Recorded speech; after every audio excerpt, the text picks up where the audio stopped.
One of the things I notice as I do public speaking training and public speaking coaching, and as I move more and more to the corporate and to the business world, when I tell them about the importance of telling stories, the business community seems to feel a bit stuck. They seem to get confused, and they are of the impression that if you tell a story, it's, like it's a fairy tale, or it's a bedtime story, or it's for entertainment. It can't be for business purposes.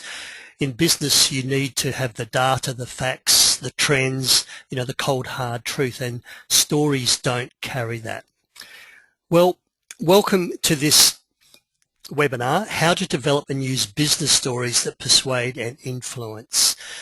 And that little introduction gives you, I guess, the genesis from where this webinar came from. I want more and more people to understand the power of using their stories to leave a message, to influence, to persuade, to create evidence for change within the workplace. So my aim today is that all of you will walk away with some good knowledge around how you might develop your story from a business perspective. So you're not just the after dinner speaker that has to say a few jokes. You are genuinely trying to engage an audience from a business perspective. That's my aim for today. A few new names and faces on the webinar. So Peter Dew's my name. I'm a public speaking trainer and coach, and my passion is helping people find their voice, helping people have the ability, the confidence, the effectiveness to stand up and speak and get their message, their perspective, their point of view across. Being able to speak in public is just one of the most valuable skills in life. It's one of those skills that pervades every aspect of life. So my passion is helping people find the confidence to be both effective and more confident in speaking. For those of you who have not participated in webinars, please take notes as you go. Please ask questions at any time. Two ways to ask questions. You'll see that there's a little question box in your red arrow toolbar. At any stage, type that question in, and I will see that question, and I can pause and answer it, or I can park it and answer it later on. The other way we can ask questions is just put your hand up. There's a little icon, and when you click on that hand up, I will open up your microphone and you can ask a question. Really important to participate, so do ask questions, make comment, mention some stories that you've heard in a business sense, and then I can share them with other people. I can open up your microphone and you can share an example of when you've heard an effective story used in a business context. And more importantly, I want you to think about the material, the content that I give you, and cast your mind back to a previous presentation, a previous business forum, or one that's coming up. Could you use any of the information that I'm giving you today? Could have you used it in that past context, or can you use it in that future context? Because it's the application of what you learn that's going to make a difference. So think about, wow, can I use this? This is useful. No, I don't need that. Some references. People like to often ask me, where do I get my material? I've got a couple of videos I'm going to show you at the end as well, some links to the importance of telling your stories. So Peter Guber, Tell to Win, Connect, Persuade and Triumph with the Hidden Power of Story. Very good book. Hooked, How Leaders Connect, Engage and Inspire with Storytelling. So this is about the leadership. And Real Leaders Don't Do PowerPoint by Christopher Witt. That book's got nothing to do about PowerPoint. That book is about how leaders engage audiences with their story and with their ability to craft a powerful message. So there's just some easy references. If you need them and you don't have the full name or title, please just email me. What I want to cover today in the 1 hour is why tell stories. And a lot of business people say you need the data, you need the facts, you need the spreadsheets, you need the trends. And part of that is the power of emotion. I'll talk about that. What is the business story? What do we mean by a business story? How do you construct a business story? How to unfold your business story? The importance of sharing your struggle, your own journey. The concept of collecting stories or building a bank of stories, and understanding from a business context that your stories are your unique intellectual property. They're your business property. That's what I will be covering during the webinar. Okay.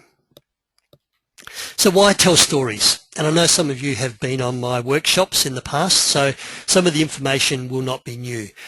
But research has shown if you tell people some facts, there's a 5 to 10% retention rate. So in a week's time, if you go and survey the 100 people in your audience, 5 to 10% will retain the facts. If you add a visual image, so this could be a PowerPoint, a cartoon, a graph, you can increase that retention rate up to 30%. So that's why visuals are important. And you will know that some people are visual learners, some people are auditory learners, and some people are kinesthetic learners. They like to experience, they like to feel. And if you tell a story that has examples, it's engaging and it creates emotion, so you transport the audience on a bit of an emotional journey, then the retention rate can increase to 60 to 70%. That's why you tell stories. It's very powerful. It helps the message stick. It helps you be influential. It helps you be persuasive. You may have noticed that I've got a bit of a croaky voice. So let me tell you a story about the croaky voice. And I've just come back from Nepal just yesterday. So I flew from Kathmandu to Kuala Lumpur, and then Kuala Lumpur to Perth. While I was in Kathmandu, I was lucky enough to speak to a group of people. As most of you know, I'm a person who stutters. So while I was in Nepal, I was invited to speak to the Nepalese Stuttering Association. And I presented a little seminar that went on for about an hour and a half. And I told them about the power of stories. And I asked fairly early on, who in the room has heard of Steve Jobs? And I can ask you that question as well. Who in the room has heard of Steve Jobs?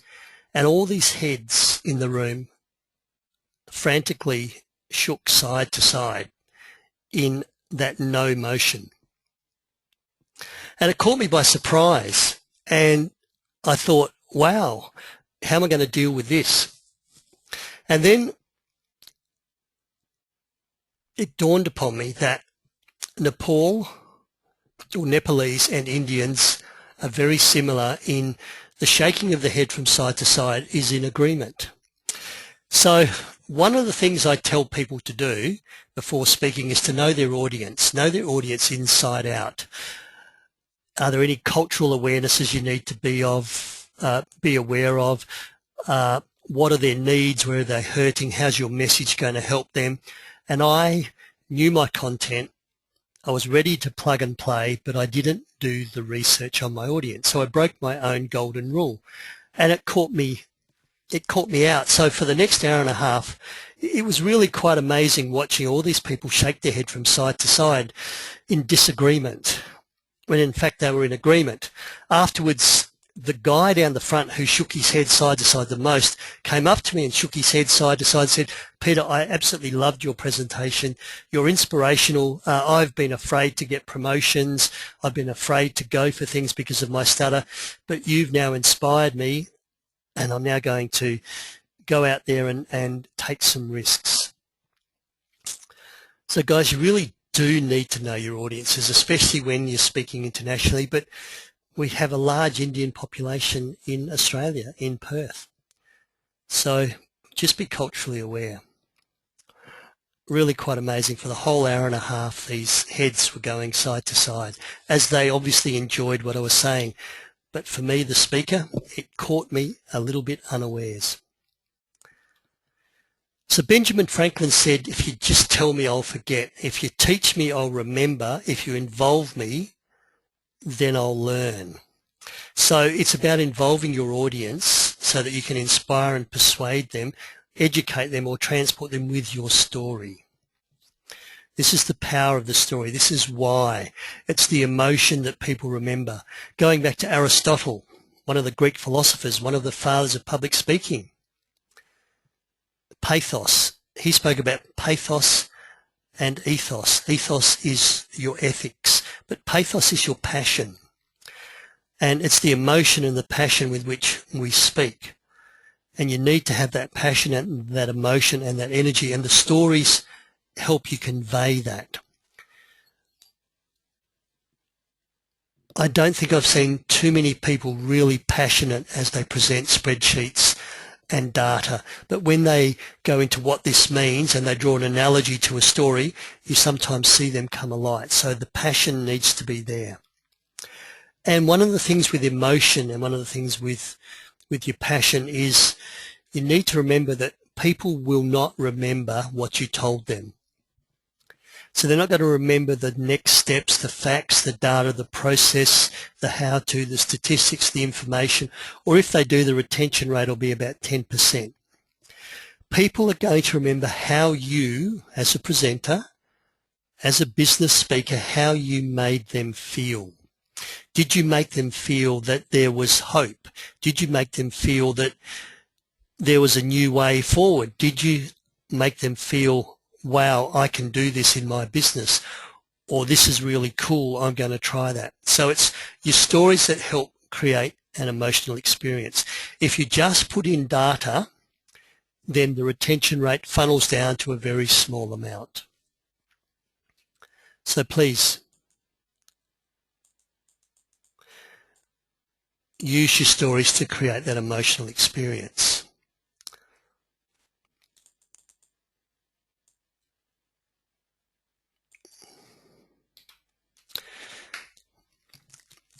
The best stories are yours, you own them, and they come from the heart rather than the head. Stories are everywhere in life. I just told you the story from Nepal. I trekked for 10 days. I've got hundreds of stories that I can put into a business context to portray a particular point. It's the best stories come from the heart rather than the head, so don't try and be fancy or try and be clever. Just use simple stories. So going back to Steve Jobs, and I'm assuming everyone on this webinar knows who Steve Jobs is. Steve Jobs, when they first started making Apple computers, insisted that the inside components of the Apple computer be absolutely perfect. And he had a requirement that the chip be parallel and the motherboard be exactly in line with all the other components, to the extent that a spirit level, some measurement devices were required. When Steve Jobs requested this, all the technicians looked at him and said, "You're stupid, you're mad. Why would we do this? It's going to cost time, it's going to cost money, it's going to slow production down, and nobody will ever know whether there's a crooked chip or a straight chip inside the computer. Why are we doing this, Steve?" So Steve told a story. And he said, well, when I was growing up, my father, as you know, was a carpenter. My father said, "Steve, will you help me build a new fence around our house?" So I was helping my dad build the fence, and the front fence, the picket fence, was absolutely perfect. Every paling was spaced out, every beam was level, and we painted it beautifully. Then when we moved to the back of the fence, I said to my father, "So we can do this quickly now, Dad. We can just whack it up. We don't have to worry about exactness, and because no one's ever going to see it." And I can remember what my dad said to me. My dad said to me, "Steve, maybe no one will ever see it, but you and I will know. You and I will know that it's not the best. You and I will know that we could have done better, but we decided to take a shortcut." So all 4 fences around my dad's house that we built that summer were exactly the same and absolutely perfect. Every paling, equally spaced, every beam level, and the paintwork was immaculate. That's what I want the insides of my computers to be like. So Steve Jobs told that story. All the technicians understood his philosophy, and that's the way Apple computers are made. Beautiful design on the outside, on the frame, on the inside, even though you very rarely will get inside an Apple computer. So use your story. That story was able to change the attitude and transport the entire technical workforce when Apple started making computers. And that philosophy has been passed down through Apple today. A simple story: building a fence around Steve Jobs' father's house. That's a business story. It carries a business message. Just going to pause for a moment, rest my voice. Are there any questions? Hands up, and please type in the dialogue.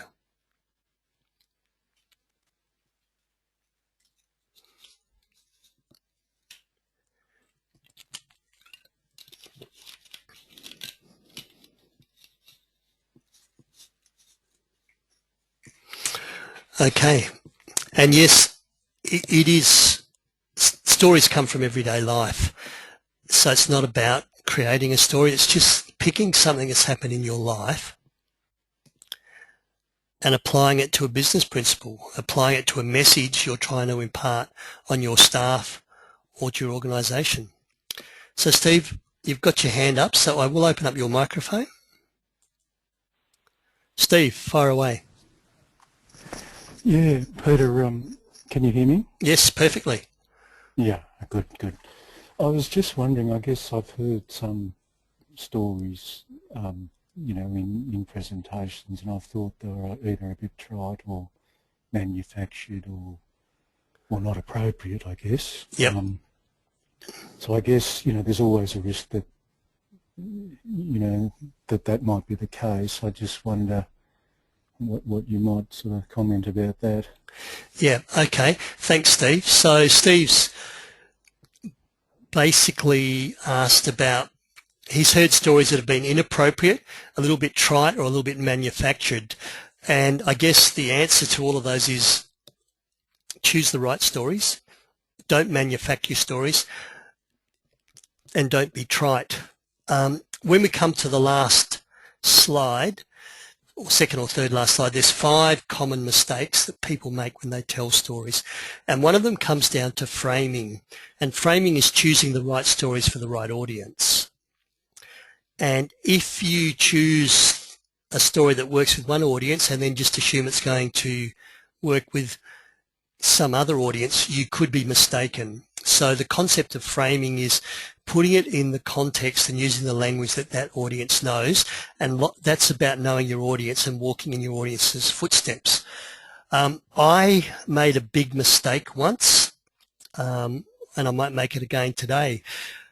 I spoke in one of my workshops. I use, I guess, a description of some sexuality process, and it's purely to illustrate a point, and I always get permission first. It's not a dirty joke, it's not inappropriate, it's just something that happened to me in my work time and time again. And I use it to illustrate what happens if you don't set the framework around your questions, because people can ask you anything, and people kept asking me this inappropriate question until I set a framework around what I would and what I would not talk about. I used this example, which is a very powerful and wonderful example, and I've been using it for 5 years. I used this example with an Aboriginal audience, and they came up to me after and said, Peter, that is taboo. You are not allowed to talk about that topic in front of a group of Aboriginal people. So, wrong story. I didn't frame it. Wrong group. You do make mistakes. But I still think that if you choose the right stories and you frame it the right way, maybe you need to test it. Are you going to offend anyone?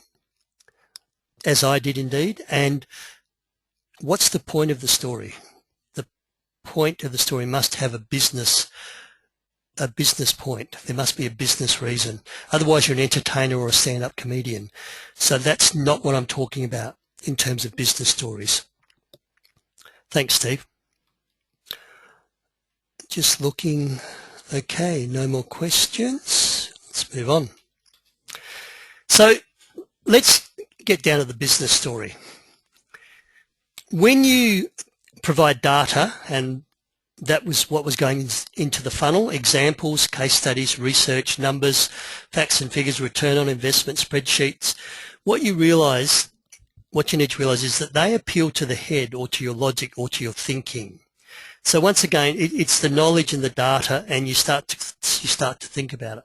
But that's not what people remember. What people remember is how they felt.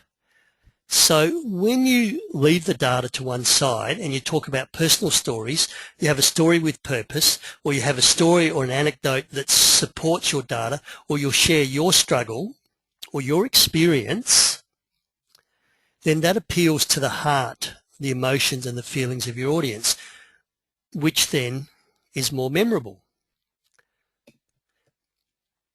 Facts and data appeal to the head. Your stories, your struggle, your journeys, they appeal to people's hearts, they appeal to people's emotions, they appeal to people's feelings. Let me go back. Does everyone know the data and the facts? And I apologise in advance to any cigarette smokers. Does everyone know about the data and the facts around cigarette smoking and the health risk? Do we all know that? The answer is probably yes. Does that influence the public in any way? Do people remember the data? Do they change their behaviour as a result of the data? And the answer is no. So on TV commercials, what we see is stories. We see people pleading, we see people struggling, we see a big strapping motorbiker with his Harley Davidson with his bottle of oxygen as his kids are kicking the football and he can't. And that's what changes behaviour. And that's what creates persuasion. That's what creates influence. Same with driving with seatbelts. We know the data, but the advertisements or the messages that people give to us to influence us, to change us, are the stories. So that's the power of the data versus the story. Now, Steve, in particular, I'm not saying that you just tell stories. It's about finding the story that complements the data so that you're both appealing to the head, the logic, and I guess the analytical side of things, as well as leaving your audience with something in their gut. That's the visceral response. You know, your blood vessels change, you feel it in your gut. The visceral response is more memorable than the neural response and helps embed and lay down neural responses. So the business story needs both data and story. There was a real estate agent manager who had a team of officers around Perth, and most of his team was failing to make their sales calls. And every Friday afternoon he'd be ringing up and saying, how are you going on your quota for the week? And 80% of the time his teams at the various offices would not meet their sales calls quota. And if you want to sell houses, you need to make sales calls. And he'd tried and he'd given the evidence and he'd coached them in telephone skills, but still these staff avoided making the phone calls to the last minute. So he told them a story, and the story goes like this. He said, look, when I was growing up, in fact even today, I used to hate Brussels sprouts. And of course, I grew up on a farm and Brussels sprouts was a staple part of my diet. There'd be meat, veg, potato, carrots, Brussels sprouts, and of course gravy. And I hated Brussels sprouts. So I used to eat my meal and I would leave my Brussels sprouts to the very last. And then I'd sit there hoping that my mother and my father would say, look, just leave them and off you go. But they never did. And they made me eat my Brussels sprouts. Sometimes dinner would take an hour and a half before I finally got the Brussels sprouts down. And I hated them. So one day I changed and I decided to eat my Brussels sprouts first. I still hated them, but I ate them first. Then the rest of the meal was really enjoyable. Everything was great, and I got rid of those Brussels sprouts straight away. So when you do your sales calls, think of them as Brussels sprouts. I know you don't like them. Don't leave them to the last moment. Make your quotas early on in the week. I won't hassle you. I won't be phoning you up, and you'll meet all your sales targets. So make your phone calls early. Eat your Brussels sprouts early on. Within a couple of months, everyone started to meet their sales quotas. They understood what he was talking about. They understood that putting it off to the end was not the right way. Simple story, Brussels sprouts. He had the data and he had the story. Created change, his sales force came to the party and started making those phone calls before Friday, started meeting their quotas. What sort of story can you use to support your data? The CEO of National Australia Bank, straight after the global financial crisis, realised that all the banks in Australia were in trouble, not like the United States, and that they would survive, but the environment in which banking was going ahead needed to change. They needed to put more constraints. They needed to be more vigilant. They needed to have a lot better reporting. The whole way that people thought and worked and banked changed, and he had to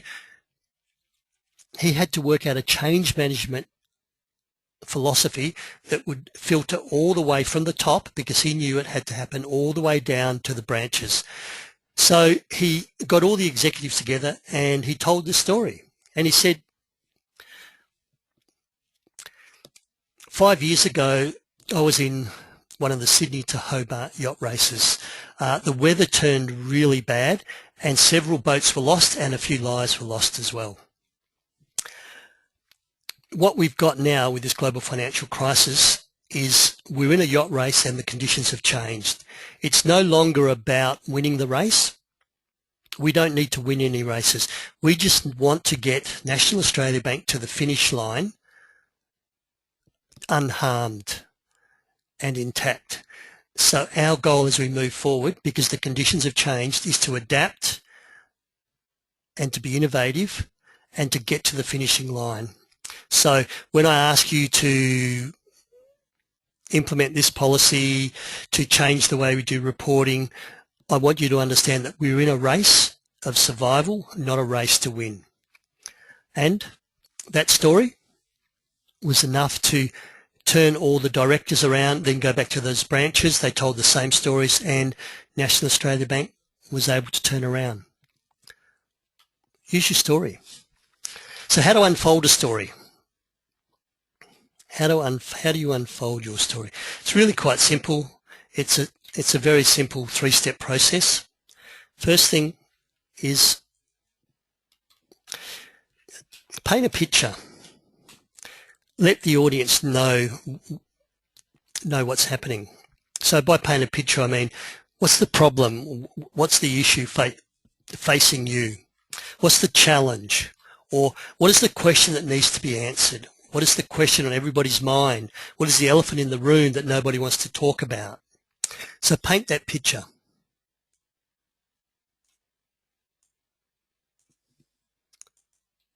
Then share the journey. So that means share the struggle that your organisation, that you went through to overcome that problem, to overcome that challenge. Share the emotional experience, the journey that you went on, the highs and the lows, and share the steps, the 4 steps that you went through, the 3 steps that everybody can do to ensure that their story is successful, whatever your steps are. And then what next? So this is how to unfold your story. Paint the picture, share the journey, and then let them know what next. And by what next, I mean, what was the resolution of that struggle? What is the solution to that problem? What is the call to action? What are you asking them to do as a result of that story? So the sailing conditions have changed.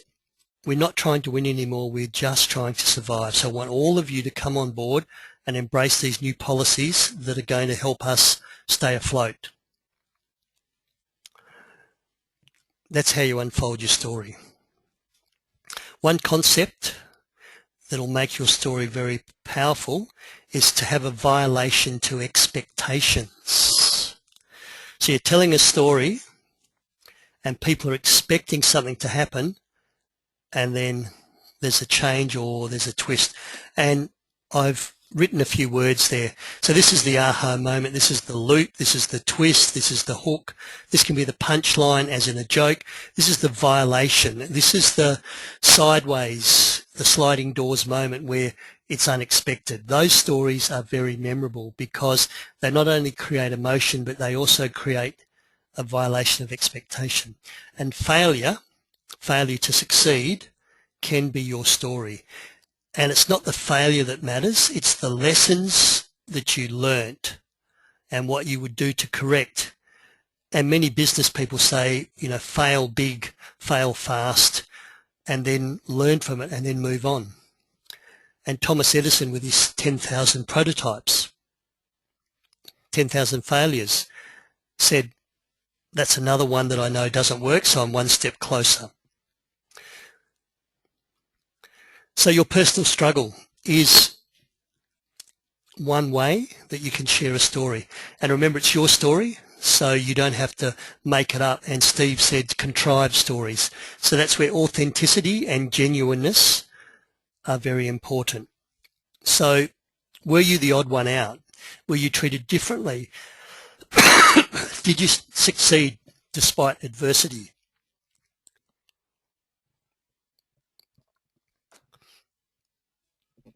Your personal struggle can indeed be a powerful story that creates that emotional experience that people will remember. Your emotional struggle, your personal struggle, needs to have a point to it, and the point needs to support the data or the business aspect of the message you're trying to also portray.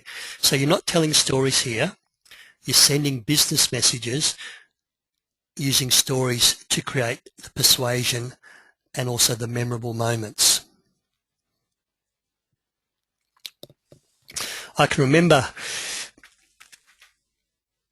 halfway through my career, and I'm a medical scientist by training, so worked in hospitals. Halfway through, so about 15 years in, I completed 2 or 3 business postgraduates, a graduate diploma in business and an MBA with a major in human resource management, because I thought that being a medical scientist, I was kind of trapped and there was nowhere to go in terms of further career prospects. So the MBA was to open up, I guess, the whole world.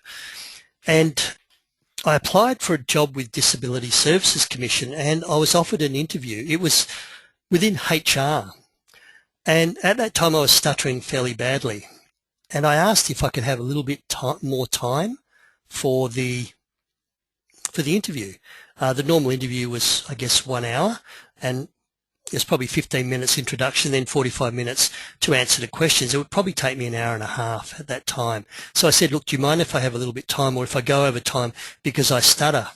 And their response was, Peter, it would be unfair to give you additional time over the other applicants. No, you can't have additional time. You can have a translator. You can have an interpreter if English is not your first language, but we will not give you an extra 15 or 30 minutes because you stutter. And this is WA's Disability Services Commission. But I succeeded. I didn't get the job. I withdrew my application. I guess I picked up my bat and ball and I went home. And now I do public speaking for my living. You can use those stories. You can use the times when you did not succeed. You can use those times when you were treated unfairly as your story.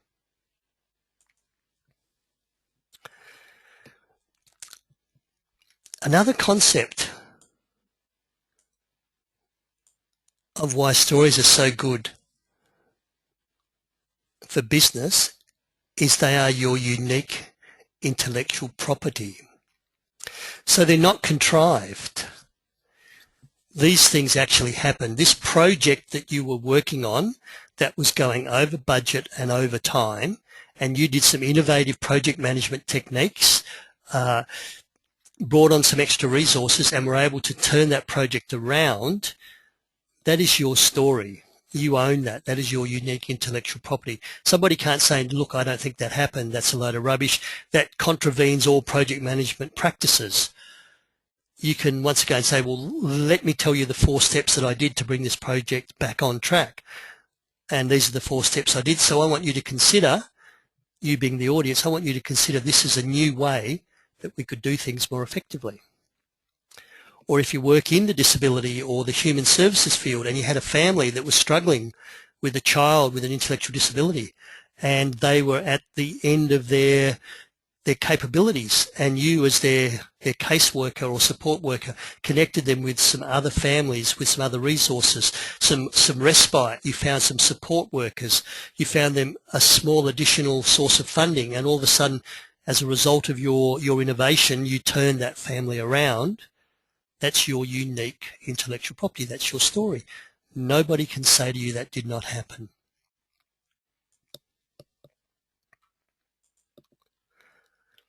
So I mentioned the concept of collecting your stories, building a bank of stories. Stories can come from everywhere. They can be anecdotes, they can be cartoons, they can be quotes. That Benjamin Franklin quote, I collected that and I used that. Different stories for different audiences. So that's about framing. That's about choosing the right stories for the right audiences. And they're everywhere in your everyday life. You don't have to look hard. I've mentioned Nepal. I mentioned when I was trying to get a job as a HR manager within disability services. These are just little bits and pieces of my life. When I do a one-day workshop teaching people to do effective public speaking, the majority of the things that I do to illustrate a point around effective communication, around effective public speaking, is to give a little story or an anecdote. And people remember that more so than the exact data. So build your bank of stories. I'm going to pause for a moment and just see if there are any more questions on what we've covered so far. If you'd like me to go over anything, I can go back to any slides. Type in the dialog box, or please put your hand up like Steve did before, and I'll open up your microphone.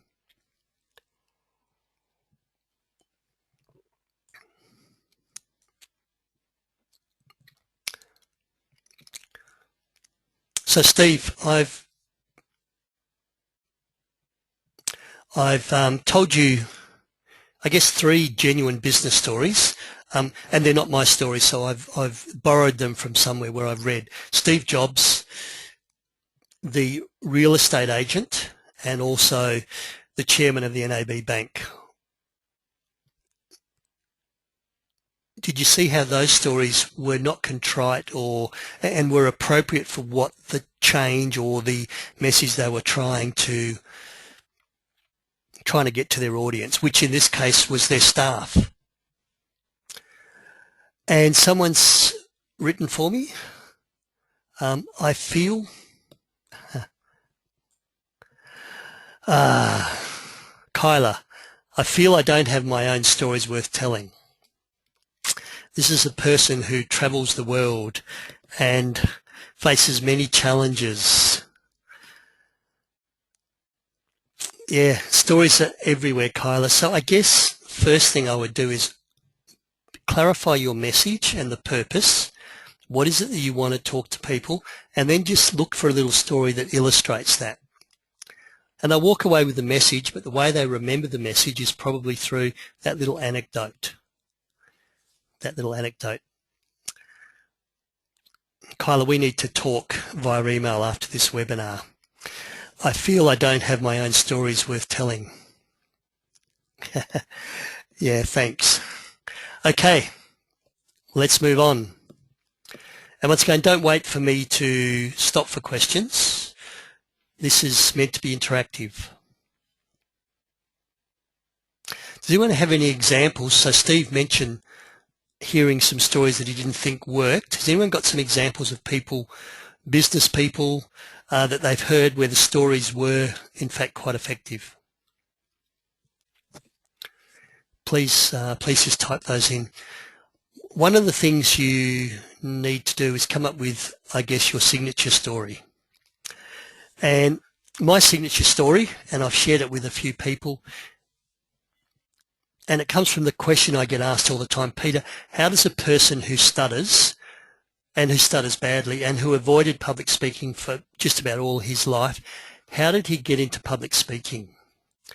And my first ever stand-up presentation, the first time I ever stood up before an audience and spoke, and it was not my wedding because I got married without speaking and without saying any vows. The first time I spoke was when I delivered the eulogy at my father's funeral. And it was one of the most powerful and life-changing moments in my life.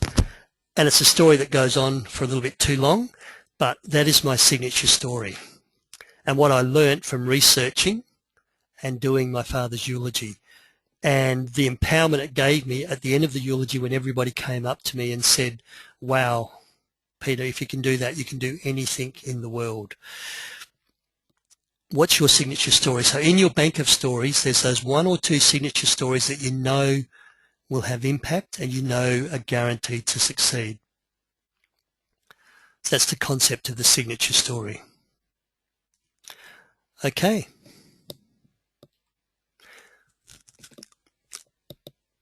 I've just had Q&A, but once again, feel free.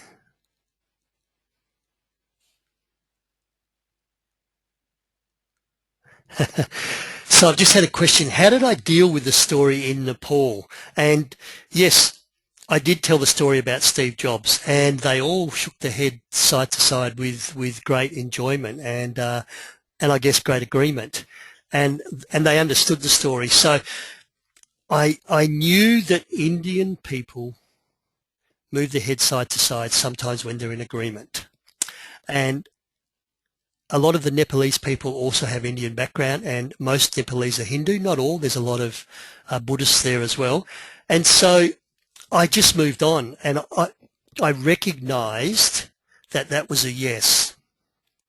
Had I not recognised that that was a yes, then I might have been in trouble. I might have said, so no one's heard of Steve Jobs, and one would hope they would have responded, oh, yes, we have all heard of Steve Jobs, as they shook their head from side to side, and hopefully the penny would have dropped. The purpose of that story is that I broke my own golden rule. I did not do my preparation. I knew my content. I had my laptop. I had beautiful PowerPoint presentations.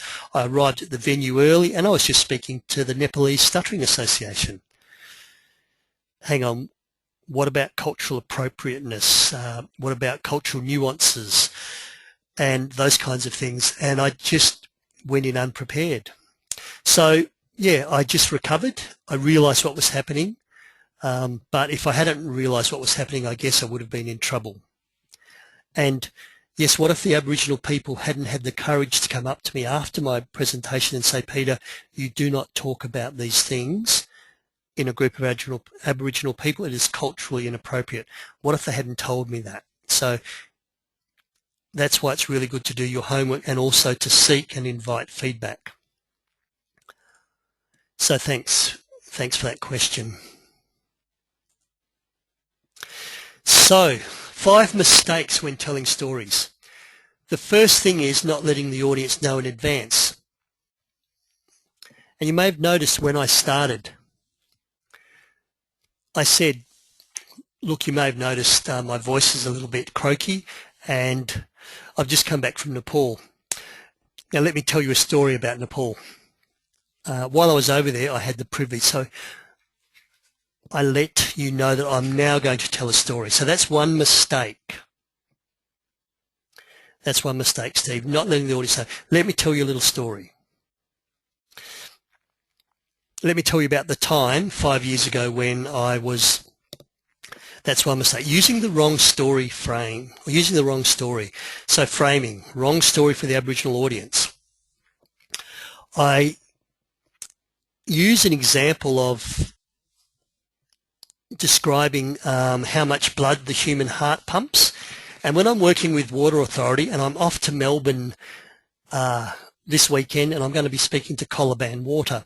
And when I talk about the volume that the heart pumps, I talk about 350 million litres of blood. And if you want to make that concrete, if you want to make that really easy to conceptualise, go home and turn on your kitchen tap for 45 years and leave it running for 45 years. So go home, turn on your kitchen tap and leave it running for 45 years. That's how much blood the average human heart pumps. And of course the Water Authority people and Colaban Water say, don't tell people to do that, Peter. We have a water shortage. But you understand, they don't remember 350 million litres. What they remember is, turn the tap on for 45 years. Yep, wow, that's a really good anecdote. I can remember that. Now when I work with on Barrow Island with Chevron, or when I work with Rio Tinto in Karratha, I talk about 350 million litres of blood. That's enough to fill 3 super tankers of oil. That's how much the human heart pumps in an average lifetime. 3 super tankers full of oil. So what I've done is I've used the same number, 350 million litres of blood, and I've framed it for different audiences. Another mistake, using old stories worn to death. The same stories that go over and over again.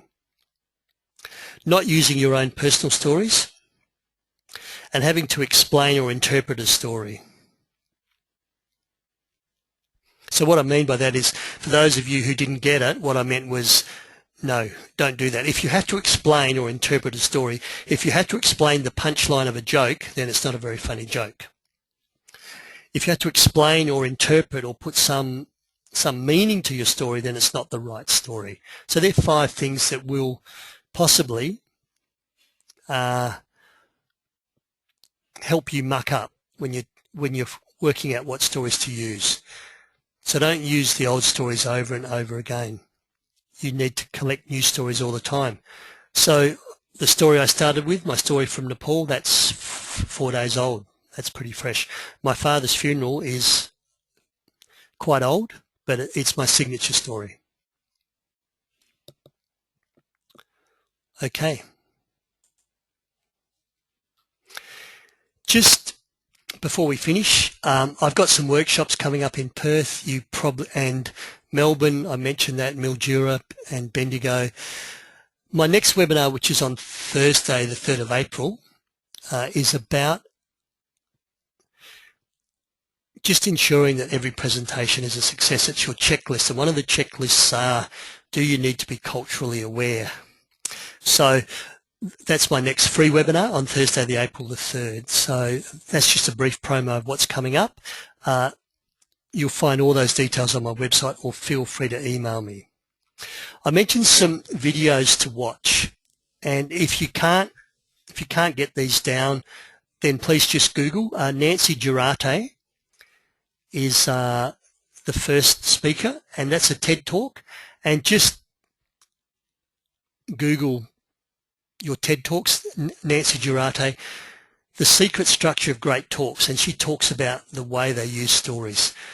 Steve Jobs also delivered an address at Stanford University for their graduation, and Steve Jobs just spoke about, all I want to do is share with you 3 stories. I just want to share with you 3 stories. So once again, just Google that on YouTube, Steve Jobs YouTube, Stanford University graduation speech, and you'll be able to watch that. The TED Talk's about 20 minutes. In fact, Steve Jobs' university speech is about 20 minutes as well. But you just get an idea of the power of story and the business messages that these people are giving through their story.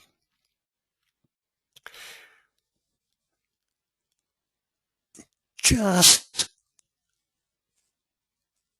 before we end, I'm just going to task you again to think of the next steps for you. What are the next steps from what you've learnt so far to make your presentation, your business seminar more effective the next time?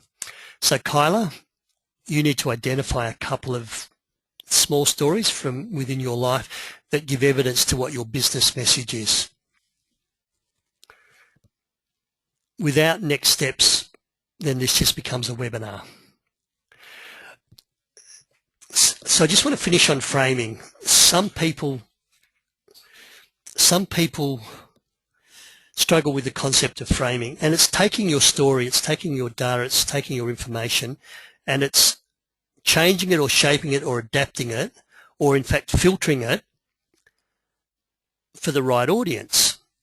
And how do you know what's right for that audience? You need to do that audience preparation. You need to walk in your audience footsteps. You need to really understand what they want, what they need. Are there any cultural awarenesses that you need to be cognizant of? So let me talk about framing, and I'll use, once again, it's not really a story, but I just want to use a model. So this is a photo.